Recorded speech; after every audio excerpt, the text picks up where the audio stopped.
Alright, so now that we have some air pressure out, we'll put that valve stem back in, or our Schrader valve. We'll put this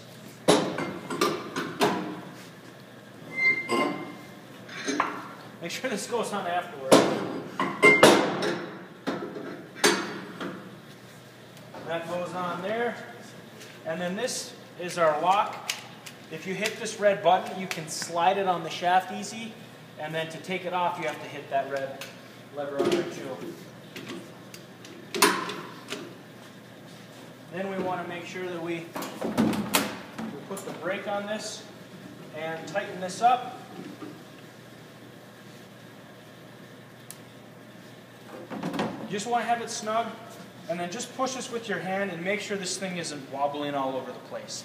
If it wobbles, that means you've either mounted it incorrectly or your wheel is shot because you went drifting and you hit a curb or a small child or whatever you hit. So now we've got to tell the machine what we're working with here. We need to tell it rim size, rim diameter, offset, all that good stuff. So we first look at our rim. If we look here, zoom in here, Trent. We look over here, we're looking at the red button. We're looking at our rim width. So we take this cool guy and we come and we put it right on the bead, and we are getting, zoom in on there, what number are we at? We are at 5. So then we turn this till we get to 5, pretty simple. Hang that back up. We want to tell it what rim size we're at right here, or rim diameter, and we don't know offhand, so we have to look at the tire.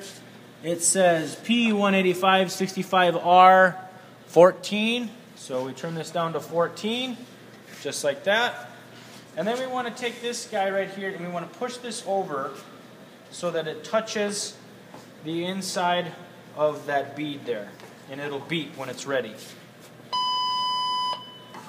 And that knows how far off it is, so now it's ready for us to spin it, and then it's going to tell us some numbers up here as to how much it's out of balance.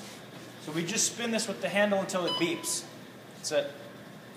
Our work here is 75% done.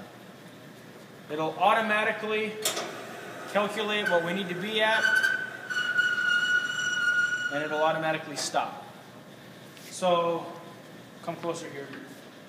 We're at a 1/2 ounce, and we're at 3/4 ounce. So we come up here to 1/2 ounce. We look at the wheel weight and we make sure that it says 0.5. And the other thing that we need to look at here is we turn the wheel so that one direction so that we get a green light. Just a green light. You can see how finicky it is. Look here, I'm just moving this thing a 1/2 inch, and the yellow lights are going either side of that green light. So we want to be right at the green. And then we put this right on the top center there. And if you can see the old mark there, because it's shiny there, Trent, this thing was only off balance by 3/4 of an inch. Probably not even noticeable. We also want to put that 7.5 on there now. 3/4. And now we got to rotate this so that this is balanced well too. There we go. Put this right on top. And I'm going to switch sides so I can pound this on.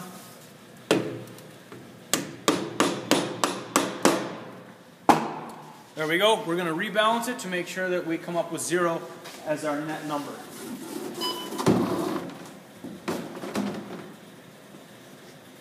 Hopefully it'll be that 0, 0.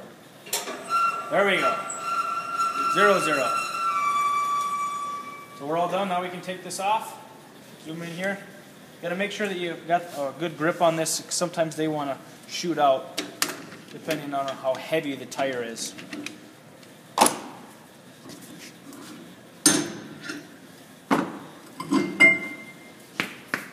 Now we're ready to air this up and put it back on the vehicle. Other thing that you might want to do if the rim is really muddy or dirty, it's got a bunch of caked on grease from a leaky wheel cylinder or other brake dust, is just clean the rim. That stuff, if it's heavy enough, it's going to make your wheel off center or out of balance. So that's it. You're ready to go.